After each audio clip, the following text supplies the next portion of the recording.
Boa tarde a todos. Bem-vindos à Sociedade Teosófica e a esta loja. Inicialmente, a irmã Cristina fará um momento de meditação. Boa tarde a todos, sejam bem-vindos. Nós sempre começamos a nossa tarde, no nosso momento de meditação, de conversa com a pequena interiorização, o que é tamanho. Que a gente possa melhor aproveitar aqui do bom? Então, nós vamos nos sentar, tentar manter a coluna ereta, mas mantendo o conforto de todo o nosso veículo. Pés no chão, paralelos, joelhos paralelos. Camisa, coluna, peito, ombros relaxados, braços relaxados. As mãos podem ficar apoiadas na coxa, ou então ficam uma sobre a outra no colo. Posição que for mais confortável, para que os braços e ombros se mantenham relaxados.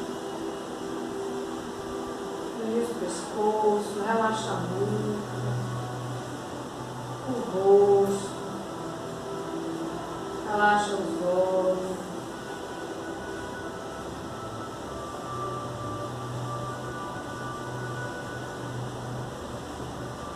Perceba a sua respiração acontecendo naturalmente.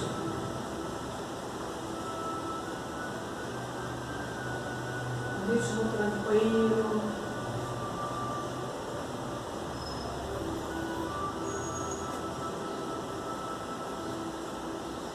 As sensações, emoções, sentimentos, encontrando um estado de harmonia.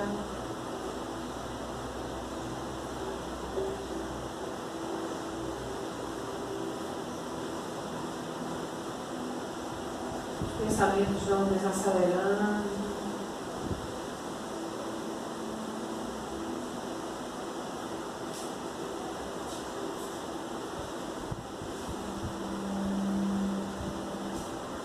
Sem nos identificarmos com nenhum dos nossos veículos, físico, emocional ou mental, nós podemos fazer um mergulho interno, em busca da nossa verdadeira essência.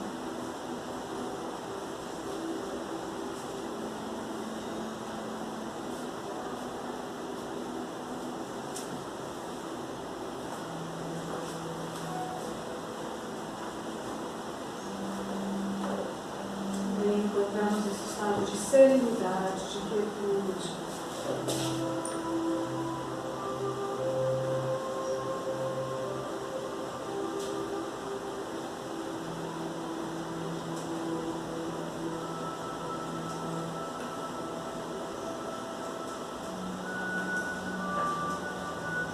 Mantendo esse estado de serenidade, estamos uma mensagem para o dia de hoje, tirada da Carta dos Mestres de Sabedoria, que fala sobre autoconfiança.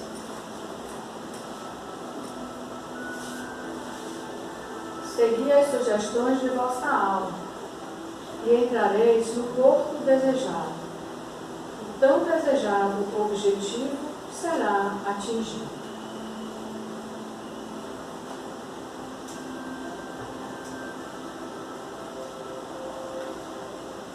Aos grandes seres que dirigem a evolução da humanidade e que são a personificação do amor imortal, pedimos que abençoe com a sua proteção a Sociedade Teosófica e a esta loja, estabelecida para executar a sua vontade no mundo.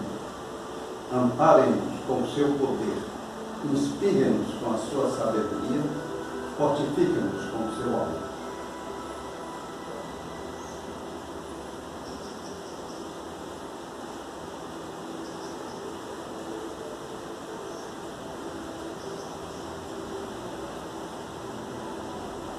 Serenamente retornamos à nossa condição normal de medida. A irmã Cristina lerá algumas palavras sobre os objetivos da Sociedade Teosófica. A Sociedade Teosófica é uma organização espalhada por todo o mundo, reúne pessoas das mais diversas índoles voltadas para o estudo da verdade e dava início à prática da fraternidade. Então, foi fundada em 1875 em Nova York por Elena Petrovna Blavatsky e Henry Stillwater, e posteriormente teve transferido a sua sede para a cidade de Madras, na Índia.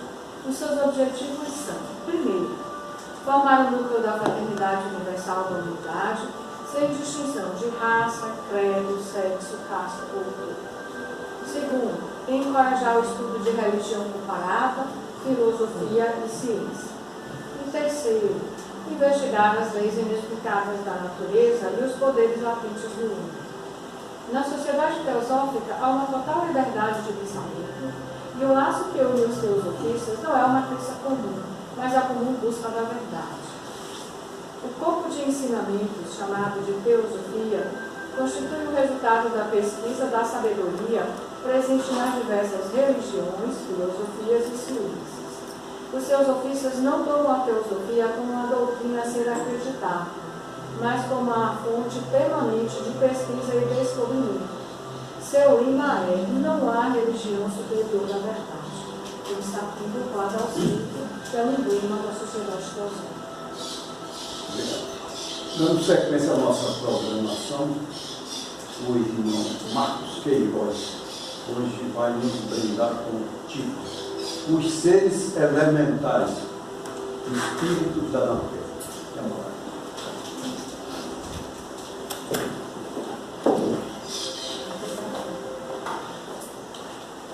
Boa tarde. Boa tarde. Bom, esse assunto, ele é um dos assuntos que mexem com mais conteúdos da teosofia e de outras áreas religiosas, que até agora eu já falei aqui, né? E, de certa forma, talvez o que mais me empolgou, porque todos os outros eu estudava, e quando eu fazia palestra, eu parava de ler sobre o assunto para já estudar para outra palestra, né? E essa eu já estou fazendo pela terceira vez e não parei de ler e de estudar, e acredito que eu vou continuar estudando por um bom tempo, porque é um tema que me interessou bastante. Já visto que não falta livro para se ler sobre o assunto. Eu trouxe aqui alguns, que não são todos, que depois eu vou passando para vocês, né? Para vocês darem uma olhadinha. Então, vamos tentar aqui fazer realmente um resumo, e eu vou tentar estimular vocês a lerem alguns desses livros, porque tem muito conteúdo. A gente, de certa forma, encontra para todos os tipos de análises que possam ser feitas sobre essa temática, e não se esgota o assunto. E para quem não sabe, talvez seja um dos assuntos que tenha muito a ver com a nossa vida espiritual evolutiva. Não é uma coisa apenas para a gente conhecer um pouco mais sobre teosofia e tal, né? É algo que toca diretamente a nossa realidade evolutiva. Então vamos lá. Começo com uma pergunta aqui, né, que é: o que são os elementares? Né? Pode ser que alguns já tenham noções, mas assim como nós temos, assim, eu estou aqui com esses livros todos, mas assim, eu deixei alguns lá em casa, que eu não aconselho tanto, porque alguns que confundem o conceito de elementares ou dão uma noção meio equivocada. Mas eu vou trazer aqui para vocês, ainda não vou dizer nem quem é o autor da frase, da explicação, para vocês ficarem sabendo depois. São seres materiais, porém invisíveis para os olhos comuns, de natureza etérica ou astral, que vivem nos elementos. Reparem que eles vivem nos elementos, né? Nas substâncias, nos minérios, nos seres vivos, nas paisagens naturais, na natureza como um todo. Não possuem uma individualidade ou um conjunto manas buddhi atma, ou seja, ainda não está estruturado esse conjunto, apesar de eles terem a conexão com esse conjunto, porque eles também passam por um processo evolutivo que vocês vão ver, similar ao nosso. Então, desenvolvido como os animais que vivem estilo de uma colmeia, nas chamadas almas vulto, mas são feitos da substância da alma e possuem vários graus de intelectualidade em seu psiquismo rudimentar. São fáceis de manipular e, por serem movidos pelas emoções, geralmente são conduzidos pelos devas, mas nós, seres humanos, que evoluímos paralelamente a eles, podemos consciente ou inconscientemente induzi-los ao bem ou ao mal, ou em momentos de fragilidade podemos ser influenciados por eles. Só aqui a gente já tem muita coisa para entender sobre os elementares, porque, na verdade, quando está dito aqui que eles são conduzidos pelos devas, já é uma variante de como se considera hoje os elementais, porque eles também são devas, né? Mas assim, muitos consideram que devas seria um nome dado para aqueles que estão no nível evolutivo mais acima, né? E o nome elementais já seria para quando eles estão nos estágios mais primitivos. E também eles são parte da mesma linha de evolução dos anjos, ou seja, eles estão em níveis mais evolutivos são anjos, em níveis menos evolutivos são chamados por muitos de elementais, e toda a linha evolutiva deles é chamada linha dévica, né? Que é a linha dos devas. Tudo isso a gente vai destrinchar um pouco mais. Primeiro a gente quis trazer essa frase aqui de uma pessoa de grande importância para nós, que vai já esclarecer um monte de coisa. O onipresente éter-cósmico não é para os antigos algo desabitado e vazio, expandindo-se pelo enorme espaço celeste, mas sim um ilimitado oceano que, como nossos mares terrestres, é povoado e no qual deuses, anjos planetários, seres gigantescos e também pequenas criaturas moram. Este oceano universal possui em cada um de seus átomos o germe da vida, do estado mais latente até o de mais perfeito desenvolvimento. E o último parágrafo, para vocês saberem já até quem é que escreveu, eu vou deixar para o final dizer quem foi. Como as famílias de seres com escamas que habitam as nossas águas, cada qual ocupando um lugar especialmente adequado para si, muitas vezes amigáveis ou hostis aos homens, alguns detendo-se em baías tranquilas ou recantos protegidos, enquanto outros percorrem as profundezas e a imensidão dos mares. Assim também os antigos conheciam distintas famílias de entes planetários, elementais e outras criaturas habitantes do oceano universal do éter, com suas naturezas apropriadas para cada região específica. Quem disse tudo isso? Ana Blavatsky. Então, assim, muitas coisas depois foram acrescentadas por teósofos, porque ela fala tanto no livro Isis Sem Véu, como no livro Doutrina Secreta, sobre os elementais. E ela traz muito das informações que foram obtidas a partir do hinduísmo, porque o hinduísmo primeiro trouxe para a gente as informações sobre os elementais, porque eles consideravam o reino dos devas, né? E que são devas, na verdade, o significado de deva é um ser luminoso, um ser brilhante, luminoso, e que, no sentido mais completo da palavra, para os hinduístas, seriam todos esses seres que são mensageiros de Deus, que são aqueles que, construtores junto com Deus de todo esse universo, aqueles que são capazes de, a depender de qual escala eles estão atuando na hierarquia, eles têm uma função diferente, né?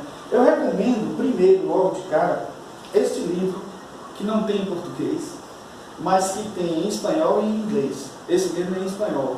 É um livro de Annie Besant, que por sinal eu vou falar com até a editora Teosófica para ver se a possibilidade dele de algum dia sair essa tradução, que é A Evolução da Vida e da Forma. Já fiz até aqui uma palestra baseada nesse livro, focando a parte da evolução, da vida e da forma. E nesse livro tem um capítulo que é justamente sobre a função dos devas. E ela fala de uma maneira bem interessante como é importante a gente ter conhecimento dos devas, até para ter um entendimento de Deus melhor. Porque a gente, quando acha que Deus entra no mérito de cada minúcia das coisas, a gente está, primeiro, subestimando o poder dele de ficar entrando em detalhes dessas coisas, e esquecendo que que tem outros seres que ele criou capazes de fazer essa tarefa. E ela diz também que é uma forma de a gente também saber entrar em contato com esses seres, de saber da existência dele, para que a gente possa ter esse tipo de contato, esse tipo de conexão. Porque existem devas da cura, que a gente pode buscar em oração, pode buscar em meditação. Devas que são responsáveis por cada parte do corpo da gente. delas responsáveis por cada animal, cada ser da natureza. Então a gente precisa dominar esse conhecimento para que a gente possa fazer uso dele de alguma forma. Elementais, para a gente, antes de Heleno Blavatsky, foi Paracelso.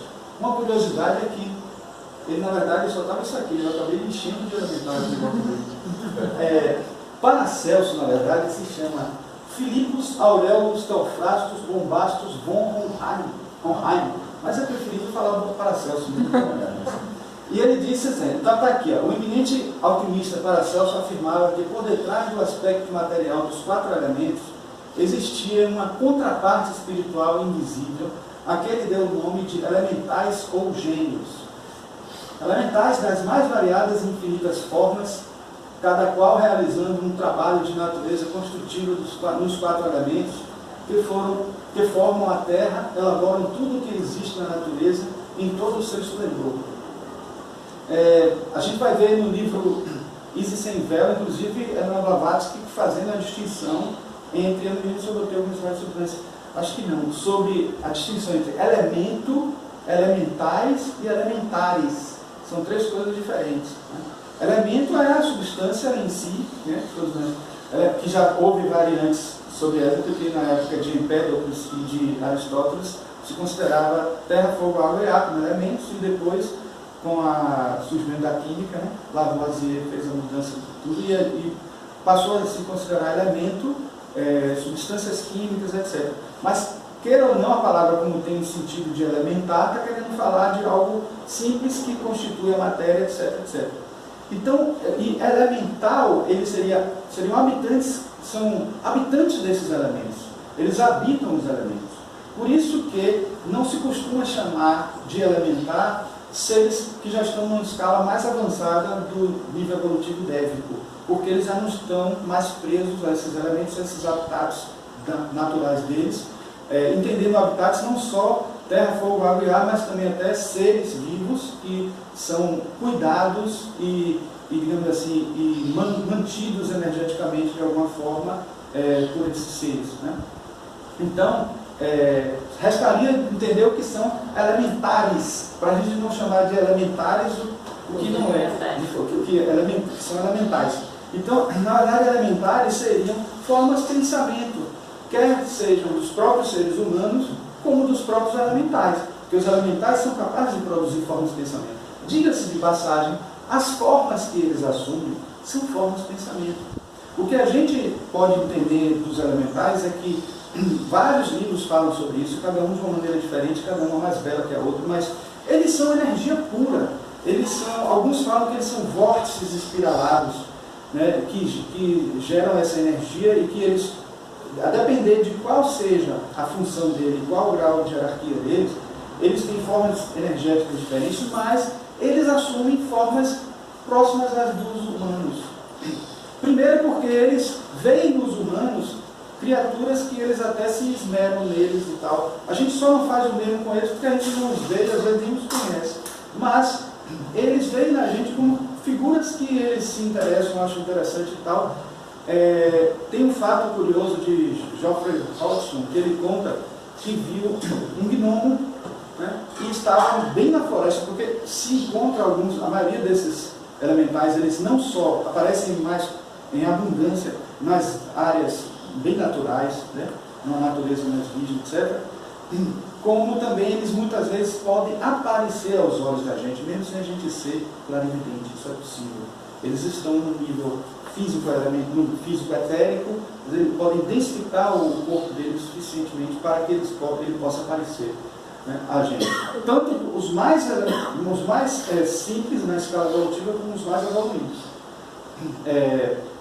Então ele disse, o Geoffrey Hodgson disse que viu um gnomo que começou a reproduzir a bota dele, gostou tanto da bota dele, que reproduziu a bota, ficou igualzinho a bota dele, e ele só precisou imaginar e fazer igual a que ele estava usando. Então, eles têm isso, e não só isso, eles agem sobre o nosso devocional, eles enxergam a nossa mente, quando a gente ora para algum Deus, para alguma divindade, porque aí, se eu estava falando dos elementais no nível mais simples da evolução, nos níveis mais avançados, os devas aparecem a nós. Então, a história mesmo do Bhagavad Gita, né, de Shri Krishna, que aparece, quando ele aparece daquela forma, ele está aparecendo com a forma devocional que anos e anos já se considerava de Krishna. Então, aquela aparência é a aparência que todos esperamos ver dele, e ele assume sim essa aparência. E essa aparência é alimentada. Então, a gente vê, por exemplo, em esculturas indianas, aquelas figuras assim parecem meio animais mesmo. Então são formas que foram secularmente trazidas como os 333 milhões de deuses do panteão indiano. Estão todos ali, cada um descrito com formas que serviram para eles em determinada época e continuam servindo, porque eles, quando se apresentam para aqueles que são devotos desses deuses, eles aparecem dessa forma. Então eles assumem essa forma que né? Bom, vamos lá. Ainda Paracelso tem essa informação aqui tirada desse livro de Os Elementais, né, de Dr. Franz Hartmann. Eu vou passar para vocês aí, cada um vou passando para vocês dar uma olhadinha. Que ele diz assim, ó, da mesma forma como dizemos que o homem é um retrato de Deus, podemos dizer que estes indivíduos, os elementais, são um retrato dos seres humanos. O homem não é Deus, mesmo tendo sido criado à sua semelhança. Assim também não são homens tais criaturas, mesmo sendo moldadas à semelhança daqueles. São dotados de razão humana, mesmo possuindo uma natureza animal, porém não possuem alma divina, né? Nem o dever de servir a Deus e de trilhar seu caminho. No entanto, sua razão é superior à dos animais, como o homem que, entre todas as criaturas da terra, é a mais próxima de Deus. Assim são tais seres, entre todas as outras criaturas, os mais próximos do homem. Algumas coisas foram depois complementadas por Helena Blavatsky e foram melhor entendidas depois que ela trouxe a gente informações mais completas sobre os elementais. Porque, no fundo, eles são seres que não precisam passar pelo processo do livre-arbítrio. Eles até do livre-arbítrio. Eles, na verdade, nossa linha, que é a linha humana de evolução, né, que é paralela a deles, nós estamos o tempo inteiro sujeitos ao livre-arbítrio, ao karma. Eles evoluem de outra maneira que nós. Tanto que vocês vão ver daqui a pouco que eles não morrem. Eles não morrem. Eles simplesmente desintegram. E se eles têm um corpo etérico e vão continuar naquele estágio, né, seguindo aquela linha e tal, eles desintegram e continuam com o corpo astral, e assim sucessivamente. Mas eles podem partir para outras vias dentro, vocês vão ver aqui daqui a pouco um gráfico bem interessante que mostra os vários caminhos possíveis para eles seguir, né? E vão ter também as características básicas dos elementais tiradas de vários livros aí, né?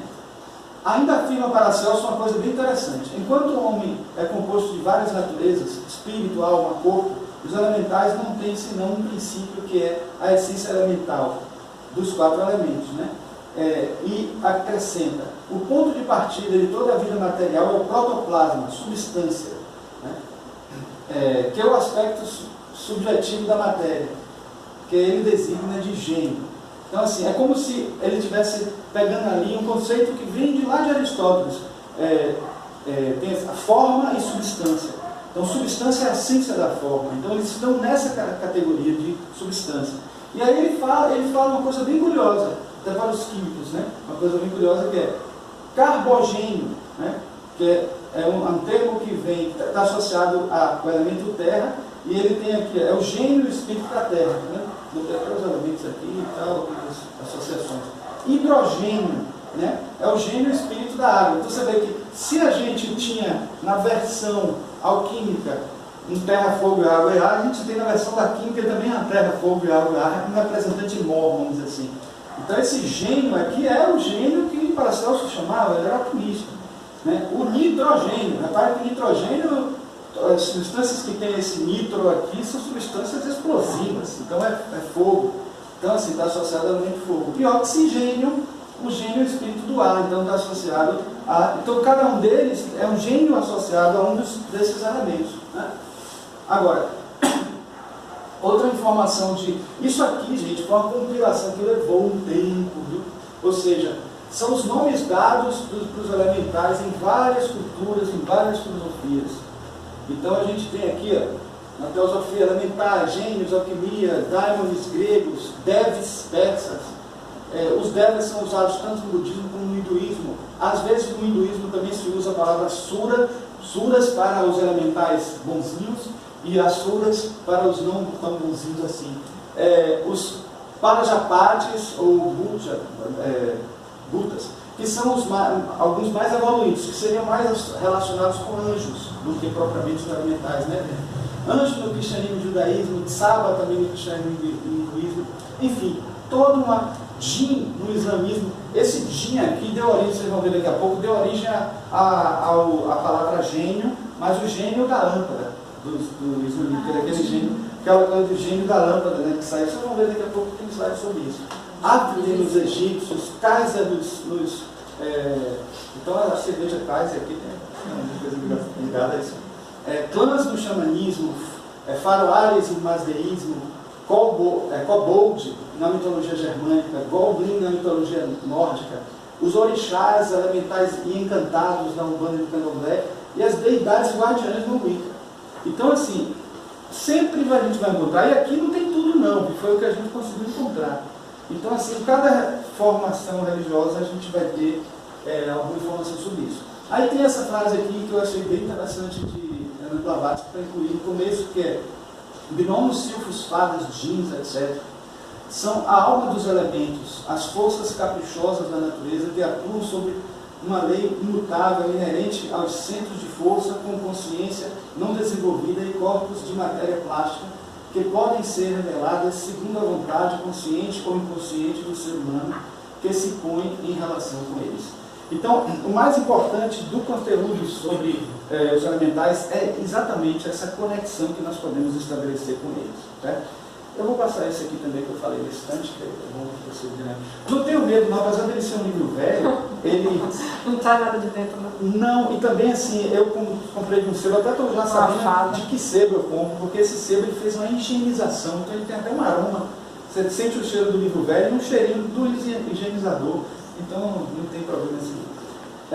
Bom, vamos lá. Não tem dificuldade para ler, ele está em espanhol? Não está em espanhol. Esse livro que rodou aí para vocês é de um autor que era braço direito de Helena Blavatsky. Né? O Franz Hartmann era médico, ele era parceiro, secretário em alguns momentos até de Helena Blavatsky. Foi presidente de uma das lojas. E ele foi o que primeiro escreveu um livro sobre esse assunto assim, de uma maneira séria. Helena Blavatsky cita ele em vários momentos nos livros se eu não me engano, na Doutrina Secreta. Então ele está aqui dizendo o seguinte: existem milhões de seres de natureza não totalmente espiritual no espaço, possuem várias índoles. Alguns são de extraordinária sabedoria, outros são de assustadora maldade, alguns são hostis como demônios com os homens, outros servem de mensageiros da paz entre a terra e os céus. Isso, na verdade, não é nem fala dele, ele pegou desse autor que ele coloca no livro. Agora, isso aqui que foi uma coisa bem interessante, que, na verdade, essa classificação ela está presente nas cartas dos Mahatmas, a classificação dos Devas. Então, a gente vai ter essa divisão de 7 aqui, né, como sempre. A gente tem os Arupas, Arupa Devas, que são Devarajas, né, que seriam os Devas do causal, do mental superior. Né? Aí tem os Rupa Devas, que são Devas do mental inferior. Esses que são os considerados, que são os 333 milhões de devas que tem no... Porque por aí você tira que não são nem só 333 milhões, são só desse nível aqui. Né? E vejam que não é assim uma quantidade real dos devas, é quantidade de classificação. Né? Então a gente tem os Pisachas, né? Ou os Kamadevas, os devas do astral superior, os Mararupas, associados a paixões animalescas, devas do astral inferior, os Suras, né, que eu falei nesse tempo para vocês, que eles também chamavam, né, os hinduístas, elementais do espírito da natureza propriamente, né, também chamados de Parajapatis, habitantes dos elementos e dos seres da natureza, elementais animais, elementais que cuidam dos animais, alguns deles até, se estão na linha evolutiva humana, a gente vai explicar isso daqui a pouco, se estão na linha descendente evolutiva humana, eles podem até alimentar algumas das características que vão manifestar depois nos animais, pelo contato que eles têm com os animais que eles cuidam, né? Os asuras, que são antideuses, demônios, diabos, rakshasas, né? Então, é a classificação do mestre Kuthumi que a gente encontra nas cartas do Mahatma. E o Franz Hartmann reproduz ali. Aqui são principais características, porque esse é um outro livro que vale a pena vocês estudarem. Eu não trouxe.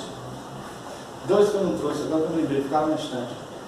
Mas esse aqui, mas curiosamente, esse livro, gente, não existiu inicialmente como um livro, não. Corresponde ao capítulo 6 do Lado Oculto das Coisas. Então, e como um detalhe, não contém nesse livro a tabela que eu vou mostrar para vocês daqui a pouco, porque ele coloca um monte de imagens de fadas, de elementais, etc. E aí ele acaba não colocando a tabela que seria mais importante de colocar aqui, nessa publicação. Mas a gente acabou reunindo principais características dos elementais que não só foram tiradas nesse livro, mas nesse livro ele fala de uma maneira bem didática, o livro Bita, sobre os elementais, porque se ele está falando do lado oculto das coisas, de várias questões, quando ele chega nos seres da natureza, ele destrincha certas características importantes. A primeira delas, não são humanos, pertencem a uma outra linha de evolução, contudo a nossa linha se encontra com a deles nos estágios mais elevados conhecidos. Ou seja, nós estamos evoluindo paralelamente aos elementais. Vai chegar um momento que lá em cima, né, vamos nos encontrar, como em algum momento já estivemos juntos. Então, é importante essa informação que está em muitos livros e ele deixa bem claro logo no começo desse livro aí. Em geral, se afastam dos homens, mas nos imitam, inclusive, né, nas formas que plasmam para os seus corpos.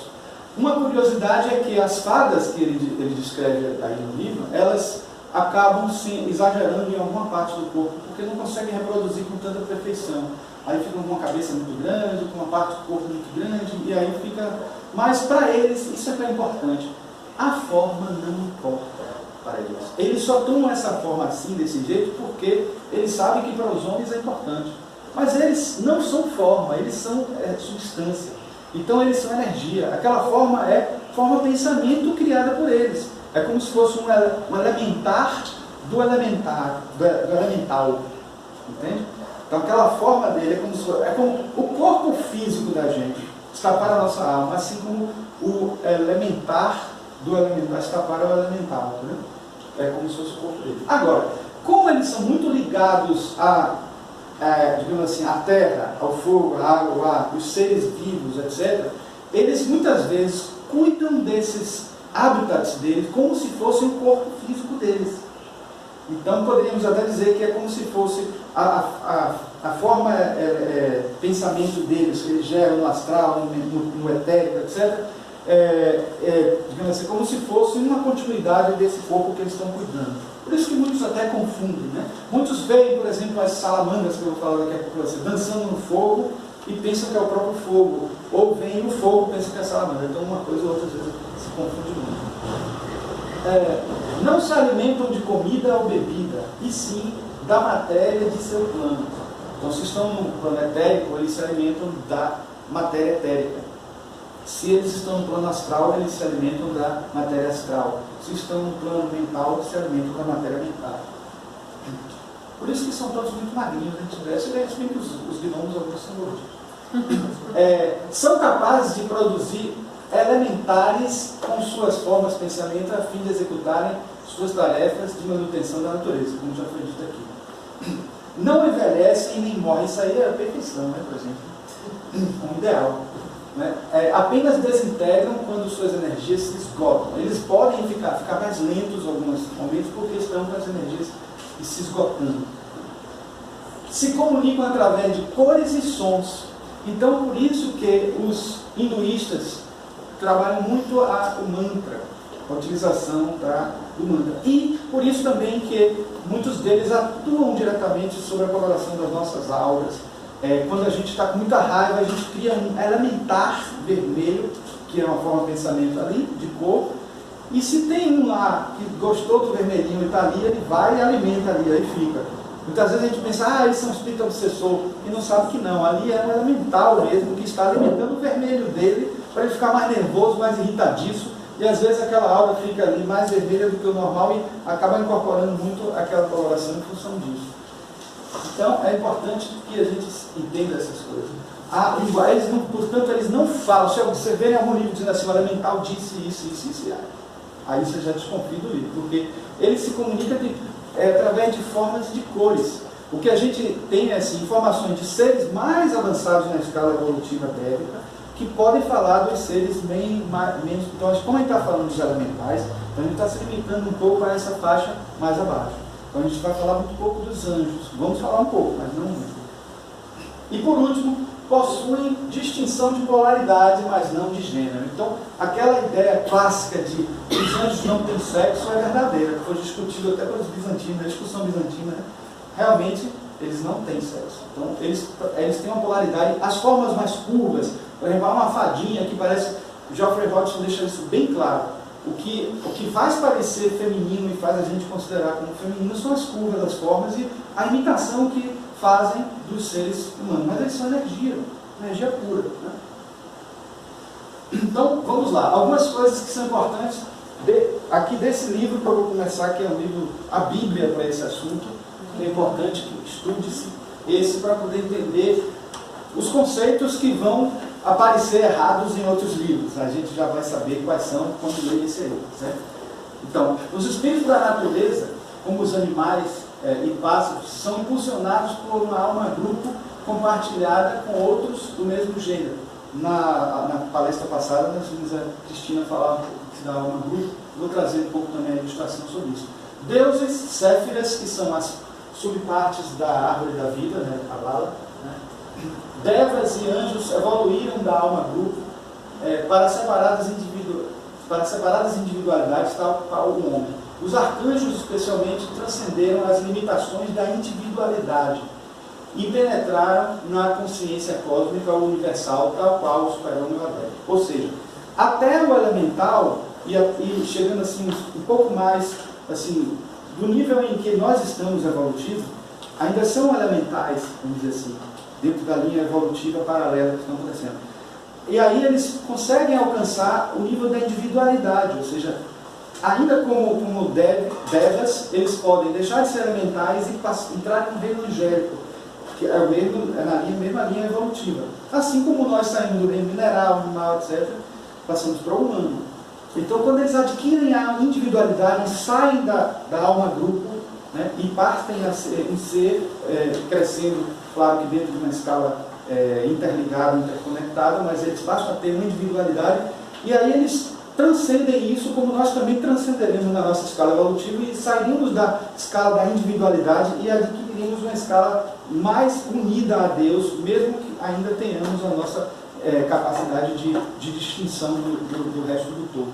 Mas existe uma faixa até onde não se tem individualidade, né, que na nossa linha evolutiva seria da animal para baixo, e na deles dos elementais para baixo. Então nós vamos ver isso aqui, de certa forma, em gráfico, na ilustração, né?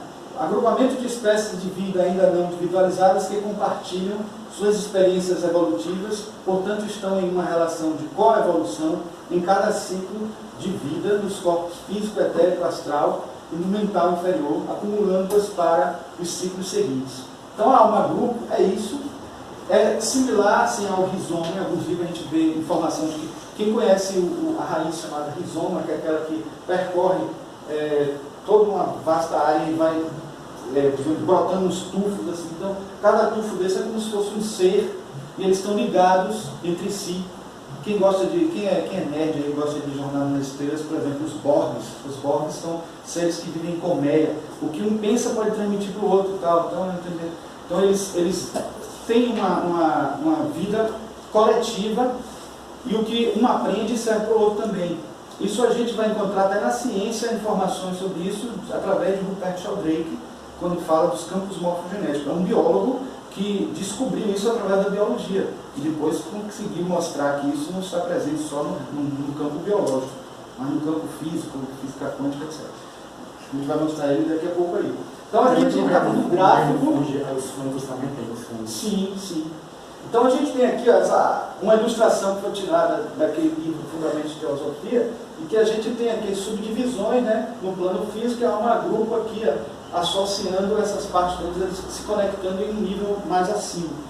Então, eu falei de Rupert Sheldrake, e tem esse livro aqui que eu também recomendo, que é o livro Física dos Anjos. Nesse livro, ele junta os conteúdos teológicos desse teólogo aqui, Matthew Fox, que é especialista em anjos, e ele, Rupert Sheldrake, que já tem uma teoria dos campos morfogenéticos, ou campos mórficos, que ele justamente diz que cada campo vai agregando informações e vai agregando uma conexão maior entre as subpartes desse campo. Então, eu tenho assim, um grupo de elementos aqui, que cada um deles tem seu campo. Vamos supor, átomos, elétrons, etc. Aí você agrupa em células ou moléculas, etc. Você vai ter um outro campo aqui. Cada campo desse tem uma energia, tem uma memória. E como é que pode ter uma memória se não tiver um ser vivo? Eu estava falando nesse instante aqui, na nossa reunião, sobre a tecnologia de Deus. A tecnologia de Deus é muito mais avançada do que a tecnologia da computação, que a gente tateia e começa até a dizer, às vezes, que é imitando a natureza. Mas muitos e muitos psicólogos já descobriram que não é verdade isso. Que a gente não pode nem comparar o computador ao cérebro nem o cérebro ao computador, porque são coisas completamente diferentes. Quando a gente fala que o cérebro processa, a gente vai analisar como que o computador processa e a gente vai ver que é uma coisa completamente diferente. Basta estudar um pouco de inteligência artificial para ver que a gente acha que está imitando o cérebro. E quando vai tentar explicar o cérebro, fazendo analogia ao computador, já é outro engano terrível, porque são duas realidades completamente diferentes, e a tecnologia é outra. Então, tudo que acontece, né, de força, de energia, tem um ser vivo ali atuante. Energia atuante é ser vivo. Né? Então a gente vê isso em vários... Nesse livro aqui de Rudolf Steiner, ele fala muito sobre isso também, inclusive. Ele fala que toda vez que há um encontro de seres de reinos diferentes, como por exemplo, quando um beija-flor vai tirar o néctar da flor, ali você vai ter uma pleiade de elementais ali fazendo aquela tarefa, participando de elementais de um reino e elementais de outro reino ali interagindo. Imagina que beleza, não é, para quem está enxergando isso, né? Então é muito legal você entender que isso aí, a partir da visão de quem tem a clarividência, é impressionante. Imagine que eu fui obrigado a estudar um livro de fundamentos de sistemática filogenética.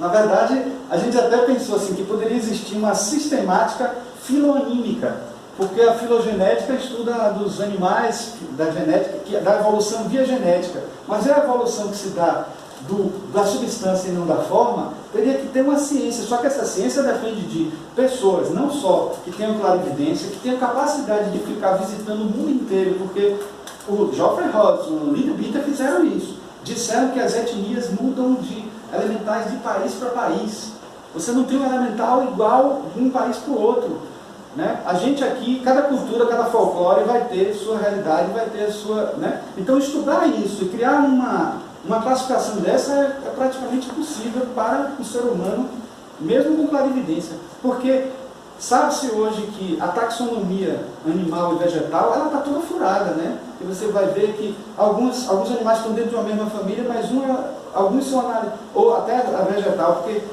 quando eu estudei para paisagismo, trabalhando com a sistemática botânica, até com Letícia Scardino, que é especialista nessa área, ela dizia o seguinte, que às vezes você vai descobrir que uma espécie é da mesma família através do núcleo da flor, e outro você vai descobrir pelo caule, outros pela folha. No fim das contas, elas são colocadas dentro de uma mesma família por realidades diferentes. Está se estudando isso melhor hoje com o Projeto Genoma, e esse Projeto Genoma está ajudando até a corrigir algumas coisas desse tipo. Agora você imagina um estudo taxonômico das espécies elementares e seres elementais.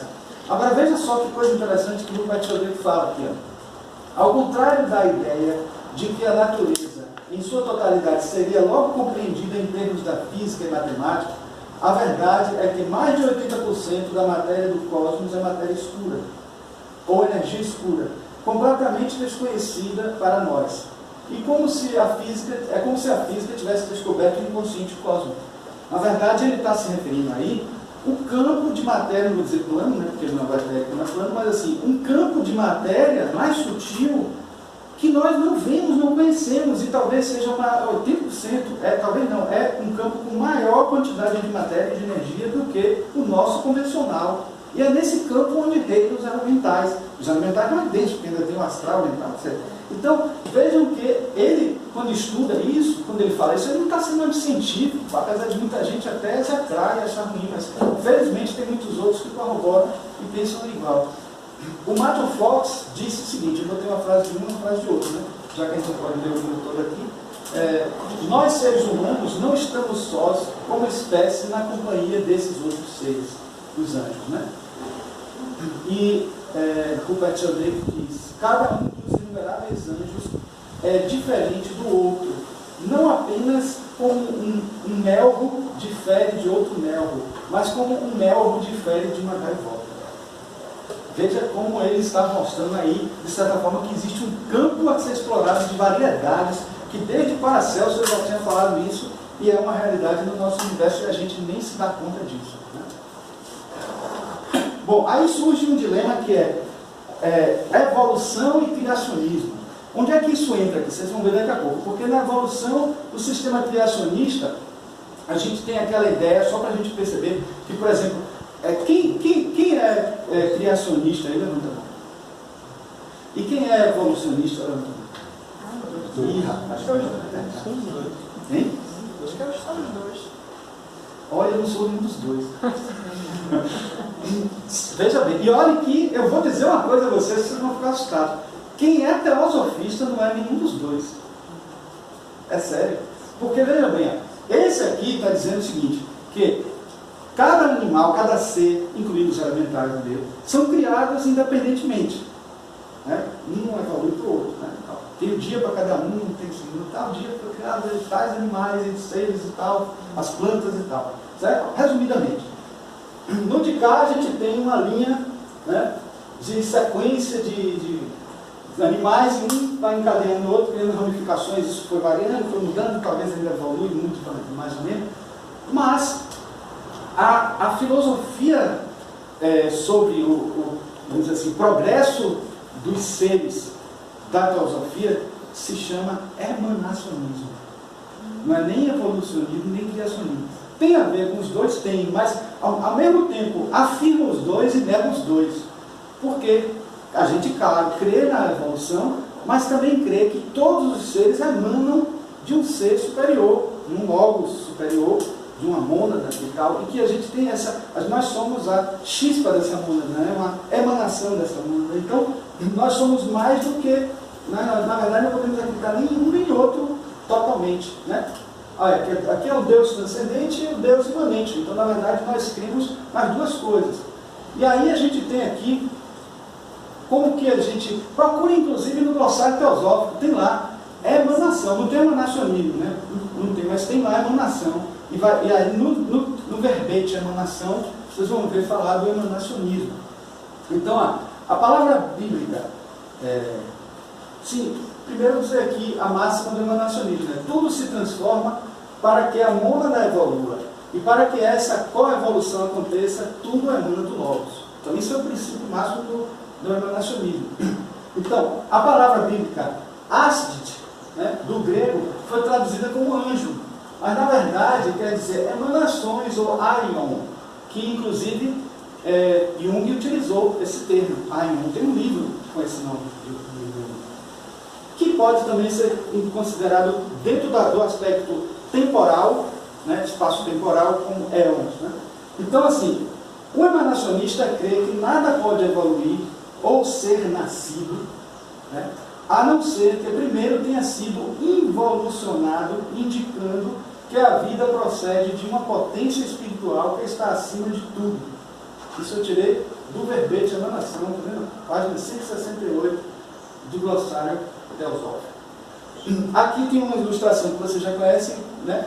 E aqui uma coisa que vai ajudar a gente a entender por que eu coloquei essa informação agora e por que isso tem a ver com os elementares. Deus. Entre várias religiões, etc., a gente pode classificar duas formas de entender Deus do ponto de vista dos fenômenos que existem na natureza, causa e efeito. Deus criou o universo e simplesmente com todas as leis está tudo criado e ele não mexeu mais nesse universo. As leis dele já foram criadas e acabou. Então Deus está aqui, causa e efeito, efeito vira causa e depois provoca o efeito, vira causa e efeito, causa e efeito, assim sucessivamente, e tudo criado por um Fiat Lux inicial e acabou. Só que existe uma outra versão para isso. É a versão em que Deus participa de cada fenômeno que ocorre no universo. Não foi uma criação inicial e depois tudo acontecendo depois dele ter criado. Então Deus participando de tudo. E como é que ele vai participar de tudo? Ele mesmo? Será que dá para fazer? Ele dá, porque ele é onipotente, né? Por isso que muitas vezes as pessoas creem nessa visão. Mas imagine que Deus não criou só esse universo, tem vários outros sistemas. Imagine que já é difícil entender o nosso sistema, mas compreender os outros. Então existe toda uma hierarquia para isso. E a gente não pode dizer também que cada ser desse que está atuando não é Deus, porque ele é imanente e transcendente. Né? É uma emanação de Deus, é Deus. O nosso braço não é a gente? Né? Se um Deva é um braço de Deus fazendo uma ação de Deus, então ele é Deus. Então a gente não pode esquecer nunca disso. Certo? Nesse livro que passou aí, A Evolução da Vida e da Forma, aqui está a versão em inglês, né? Ela diz o seguinte, a Universo: desde logo se compreende que hão de ser muito diversas suas funções, as funções dos devas, que é esse capítulo da fala. Segundo o seu grau de categoria, atuam por todo o cosmos. Alguns são muito elevados e outros apenas superam o nível da humanidade. Porém, entre devas e homens, há uma grande diferença de que não usam corpo físico, qualquer que seja o grau de sua vida mental, emocional e espiritual. Esta característica constitui uma muito importante divisória. Vimos outras características ali, ela depois descreve muitos detalhes, por isso que eu acho importante que vocês leiam também esse livro, mas a gente não teria como destrinchar. Eu até pretendo um dia destrinchar ele mais aqui em outro momento, porque esse livro é muito rico, tem muita informação legal. Ela tem esse capítulo, primeiro ela fala ciência atual, ciência antiga, o primeiro capítulo, depois as funções dos devas, é o segundo capítulo. O terceiro capítulo é a evolução da vida, o quarto capítulo é a evolução da forma. Então, todos são muito ricos, muito interessantes. Aí eu trouxe aqui essa ilustração só para a gente entender o que é que está sendo chamado de evolução da vida e evolução da forma, porque isso confunde mesmo. Porque a evolução da vida não é a evolução biológica, não. É essa vida que ela está falando, né? Essa vida que é eterna e digamos, está aí, que permeia é o jiva, jivatma, né? Então, a evolução da forma é a evolução do que é físico, do que é etérico, do que é mais a forma, aqueles corpos sutis que se materializam para poder a gente vivenciar as coisas que acontecem à nossa volta. A própria evolução dévica passa por isso também, porque eles utilizam corpos que não são os corpos reais dele, como nossos também não são, para realizar coisas. Mas uma coisa que é também interessante saber de uma diferença básica, que em vários livros a gente leu, da evolução humana para a evolução dévica, é que enquanto na evolução humana nós estamos aqui para fazer, a palavra-chave da gente é fazer, a palavra-chave da evolução dévica é ser. Então, de certa maneira, nós fazemos e utilizamos eles como construtores. Mas se nós não temos contato com eles, um melhor contato com eles, não conseguimos fazer plenamente o que precisa ser feito dentro de uma ótica mais ampliada dessa visão espiritual. Certo? Isso daqui, gente, eu levei tempos para entender isso. Porque parecia ridículo, parecia uma coisa estranha, mas como é que pode você ter abelha aqui, formiga aqui, cereais, ervas, coisa de fungos, bactérias, répteis? Porque eu estava entendendo a evolução da forma e não a evolução da vida. Mas está lá escrito, se vocês forem ver no livro Fundamentos de Teosofia e tal, está lá a evolução da vida. Só que quando você vê a evolução da vida, a gente entende que a evolução da vida é biológica, mas não é. Né? Aí por isso que confunde e diz assim, gente, é melhor. Talvez por isso os autores da editora Isis não quiseram colocar esse gráfico, botaram um monte de fadinhas e tal, e não botaram esse gráfico. com medo de serem recriminados por uma coisa que parecia ser contrária à biologia ou à ciência. Mas, na verdade, isso daqui é uma transição, assim, você usa aquele ser que está ali na forma, mas assim, a evolução da vida é que vai migrando de estágios desses aí, e geralmente ocorrem essas variantes porque as que eles foram detectados. Está faltando muito C aí, né? Isso aí foi o que foi possível eles captarem dentro da clarividência deles, né? E aí, como eu achei ele muito seco, muito assim nesse gráfico, eu fiz isso assim. Deu seu toque, né, Marcos? Deu seu toque artístico. Na verdade, a gente tem anjos, Estou bem melhor. homens, e aí a gente tem os 4 elementos. Repara aqui, ó, como estava, não dava para perceber. Espíritos das nuvens, elemento ar. Né? Espírito da água, espírito da. Aí você tem elemento ar, elemento água, elemento fogo, elemento terra. Aqui os desdobramentos, elemento água, desdobramentos do elemento terra. Né? E aqui nessa linha evolutiva, né, presente. Então, a linha dévica e a linha humana. Isso merece depois a gente estar esmiuçando, vendo que é cada coisa dessa, mas não dá tempo. Mas aqui, ó, é o limite da linha da individualidade. Esses pés estão para baixo, mas faz parte de cima também, certo? Então, assim, a linha do limite da individualidade. Daqui para cima há individualidade. Então, aqui já deixam de ser elementares e passam a ser anjos, olha. Entra na escala dos anjos, é uma transição sutil. E aqui a linha da chamada consciência cósmica. Quando se transpõe essa linha, já se sai daquela individualidade tão restrita, tão restrita. Não deixa de ter individualidade, não, mas deixa de ser aquela individualidade, sabe, para experimentar esse processo de individuação, vamos dizer assim, certo? Então já está numa escala acima do chakra coronário, vamos dizer assim. E ainda tem a possibilidade de migrar, né? Todos sabem que chega nessa fase aí, é possível depois escolher sair da linha evolutiva humana para a linha evolutiva angelical, né? O Dev. Eu trouxe isso aqui, que na verdade, nessa fase aqui, nós temos umas subdivisões incríveis que são esses 9 coros, essas 9 ordens da hoste dos anjos, que são nessa classificação que está mostrando aqui: anjos, arcanjos, principados, potestades, virtudes, dominações, tronos, querubins e serafins. Trouxe essa ilustração aqui e mostrando como elas estão associadas à árvore sefriótica, à árvore da vida da Cabala, né? Isso, se eu não me engano, já teve até uma aula de sonha, né? Vai ter mais parte 2? Parte 2? Vai ser, eu acho que a participação, ela vai dar. Jorge é que está por dentro da área. Ela disse que ela nunca repete nada. Mas é sobre a Cabala. Dia 24 de novembro. Pronto, vai ser um curso de sobre Cabala imperdível. Ela disse que cada vez que ela estuda, ela tem uma visão diferente e vai amadurecendo, né? Ótimo. E aí... Mas é sobre a Cabala e a... Aqui eu trouxe, mais sinteticamente, o que cada um deles tem, que função eles têm, mesmo a gente não falando muito depois dos anjos, mas é só importante para a gente perceber o que não cabe aos elementais, porque está numa esfera muito acima. Como a gente vai voltar a falar depois dos elementais, cada um deles, a escala, aqui é para mostrar que está acima. Então, na escala dos anjos e arcanjos, eu falei de 9, aqui tem 8, porque aqui está juntando os anjos e arcanjos, certo? Então, assim, como São Miguel, São Gabriel, São Rafael, às vezes são enviados para cumprir missões importantes junto à humanidade. Tronos observam a equidade da lei divina dos julgamentos cíclicos e individuais dos princípios que norteiam o governo espiritual do mundo, ou seja, amor, verdade, justiça, sejam observados permanentemente. Dominações regulam as atividades e deveres dos anjos. Principados presidem espiritualmente os povos e nações do mundo. Cada nação tem o seu anjo tutelar. Virtudes é a hierarquia angélica que tem o dom de operar milagres.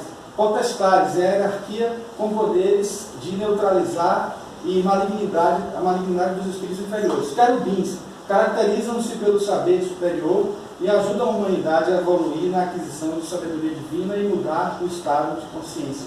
E serafins são os portadores do amor divino, induzem os homens a amar-se uns aos outros. Então, assim, se a gente for ver todas as culturas Isso aqui já é a versão do cristianismo, como isso é. Se bem que cristianismo, vírgula, porque alguns cristãos hoje não estão muito sintonizados com essa hierarquia angelical dentro das suas filosofias, não. Preferem mais trabalhar com os anjos em si. Mas se for buscar um cristianismo esotérico, um cristianismo mais oculto, vai encontrar essas informações com muito mais riqueza. Agora, é importante que, por exemplo, culturas como a greco-romana, ela tem coisas que a gente vai ver isso aí, essa informação, de uma maneira diferente, porque são arquétipos, né? São entendidos como arquétipos.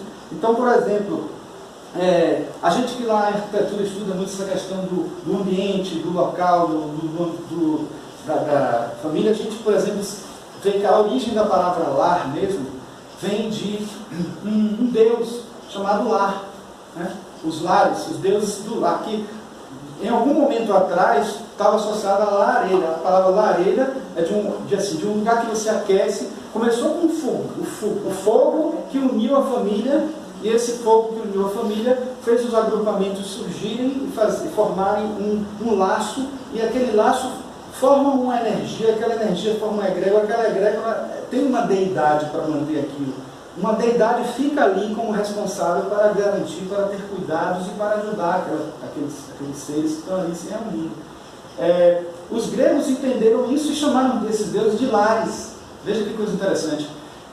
E hoje a gente não tem isso, né? Que talvez por isso que a gente não tem tanto essa união do lar como tinha antigamente, como até se falava, por exemplo, dentro da nossa filosofia, também da arquitetura, tem alguns do tempo de Vitruvio, do tempo de Alberti, que se falava do chamado genius loci. Genius loci é assim, é a alma do lugar. Quando você vai fazer um projeto, alguma coisa, como se buscasse o que o lugar pede que seja feito ali. Então esse genius loci, que é a natureza do lugar, que algumas pessoas se sintonizam com aquele lugar, outras não. E o arquiteto, de certa forma, tem que ter essa sintonia para buscar esse lugar, o que vai ser feito ali. Aí eu lembro logo, eu entendi o ali, que eu lembro do BRT, que com certeza no Gênios Loci não pedia ele naquele lugar, e tirando aquelas árvores todas. Então, assim, a gente tem que ter essa visão.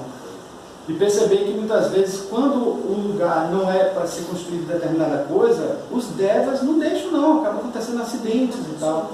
Um exemplo disso foi o Shopping Piedade, né? No Shopping Piedade existiam agremiações de seres ali que se juntam no dique do Tororó, todo dia de manhã cedinho para fazer orações no nascer do sol e tal. E aquele era o refúgio deles, aquela área verde que ainda tinha dentro da cidade, onde era o Shopping Piedade na época, era o refúgio deles. E na época que foi construído, tanto acidente aconteceu, só vocês verem. Então, assim, não podemos dizer que são seres que também têm seus juízos, né? Então tem o seu gênio, não tão assim maravilhoso, né? Quando a gente fala em gênio, a gente tem um gêniozinho ali ajudando, dizendo assim, faça isso, faça aquilo, faça isso. Então, isso que parece ser uma coisa lá dos contos das carochinhas, tem um fundamento, né? Então, é importante que a gente compreenda essas teorias para a gente fazer uso delas e entender melhor. Agora, uma coisa que parece que ainda não está claro, que eu tenho que explicar agora, é assim, mesmo no reino dos elementais, mesmo no campo dos elementais, existem duas possibilidades. Alguns podem estar na linha evolutiva humana. Como? Alguns podem estar na linha evolutiva humana. Então, assim, existe a evolução, que no fundo não é uma evolução, é como a essência monádica está se manifestando nesse reino, depois nesse. Então, quando eles estão em planos mais inferiores em relação a esse, então se considera evolução. Mas aqui, ó, a essência que está aqui, quando passa para aqui, evoluiu. Quando passa daqui para aqui, evoluiu. Então, é uma evolução num sentido e evolução em outro. Então, assim, chega até um nível mais denso, e daqui desse ponto pode acontecer duas coisas. A evolução humana, seguindo para cá, o mineral, o vegetal, o animal, eu tenho um representante de cada aqui, esse aqui eu já botei logo para não ficar, né, dividir mais ainda em slides. Aproveitei até de um... Tem até uns elementaizinhos aqui para representar esses reinos. O primeiro reino elemental, o segundo, o terceiro, na evolução. Ou seja, o que é que isso quer dizer? Nós já fomos elementais. Lá atrás, já bote tempo nisso, né? Já passamos pelo primeiro reino elemental dessa escala evolutiva aqui, no segundo e pelo terceiro. Depois pulamos para cá e entramos no reino mineral. Agora, existem aqueles que seguiram a linha evolutiva dévica e seguiram por aqui, continuando de volta o processo, né? E aí passando por outros níveis que não passaram antes, como o etérico. Então, quando eles passam aqui por etérico, tem uma missão muito forte de conexão com o homem nos estágios mais inferiores dessa escala aqui, né? E depois no astral, no mental inferior, no mental superior, assim, nesse par e passo de evolutivo na escala dévica. Em algum momento é possível fazer a transição para a opção evolutiva angelical, a saída de cá e foi para de cá, certo? Então, aqui é uma informação que está no livro de Bitter sobre uma coisa que ele chama de superposição, que é bem interessante isso. Ele diz assim, um exemplo de que, vamos supor, um ser que chegou, por exemplo, ao nível de uma árvore, quando ele, digamos assim, revegetalizou, né? Ele não reencarnou, mas revegetalizou para a árvore, ele já está, digamos assim, num estágio bastante avançado do reino vegetal, né? Então ele não vai nascer mais no rato, não. É bem possível que ele, porque tem uma superposição, ó. Você tem o reino vegetal aqui, ó. Então a árvore, se a árvore já está aqui, ó, equivalendo mais ou menos aos níveis mais inferiores da evolução animal, ele já vai pular para um animal mais avançado aqui da escala energética dos animais, entendeu? Evolutiva dos animais. Aí já é o confronto entre a evolução da vida e a evolução da forma. Então a evolução da vida já está adiante para que na evolução da forma ele já surja num caminho mais à frente. Então por isso que é muito tempo isso aqui, né? Mas não é tanto quanto se poderia até imaginar. Não é tanto que eu digo assim, não é mais ainda do que poderia ser, porque existem essas superposições, entendeu? Não diminui muito não, né? Mas, então, de certa forma, aqui é uma representação assim, tá vendo? Da evolução elemental lá de trás, saindo do causal, mental, astral e tal, e depois seguindo pelo mineral, vegetal, animal, que é a evolução humana em si, certo? Aí tem essa frase aqui que a gente colocou, que esclarece um pouco sobre esse assunto, a vida que atingiu uma grande árvore, isso que eu falei, né, florestal, jamais desce a animar um enxame de mosquito. Eu falei rato, mas mosquito ainda é mais diminuto, né? Nenhuma família de ratos, camundongos ou animaizinhos semelhantes, ao passo que esses são formas apropriadas para aquela porção de onda de vida que deixou o reino vegetal ao nível da margarida ou do dente de leão. Então veja como ele mostra aí realmente que existem essas superposições. Marco, aquela evolução mental não está mais acima do que a astral, não? Oi? A mental não está mais acima do que a astral, não? Ah, mas veja, você esqueceu que você tem evolução e depois evolução? É a descida. Aqui é a involução para depois a evolução. Por isso que está assim, entendeu? Porque aqui a gente está mostrando o encadeamento. Mas está evoluindo. Até aqui é a evolução, depois começa a evolução, dentro do reino humano. Aqui já é o reino dos elementais. Aí tem a pré-evolução, tá vendo? Aqui eu já simplifiquei porque aqui a gente já está entrando, é mais ou menos repetida da humana, então a gente simplificou aqui já está falando dos reinos da evolução dos elementais ou da evolução débil. E aí tem essa frase de Geoffrey Hodgson: anjos e homens, dois ramos da família de Deus, podem ser atraídos para uma comunhão e cooperação íntimas, cujo o principal propósito é elevar a raça humana. Para mostrar justamente que eles estão em duas evoluções em paralelo, mas a comunhão é o que é importante nesse processo. Imagine se Deus ia criar duas linhas evolutivas para não interagir no momento algum. Usando ilustrações aqui e tal, mostrando que a gente se concentrará nessa partezinha aqui, na nossa abordagem daqui para frente, né? E aqui são os anjos, certo? Isso foi uma ilustração que a gente fez no programa de computador, tentando sintetizar também a hierarquia dos anjos, né? Colocando isso aqui. Isso aqui vai ser importante mais adiante, porque se vocês forem ver, os elementais estão nesse pedestal aqui de cima, e ainda tem um mais embaixo, que a gente vai falar daqui a pouco, já mais para o fim. Então, dando um zoom, estaríamos trabalhando nesse nível aqui, certo?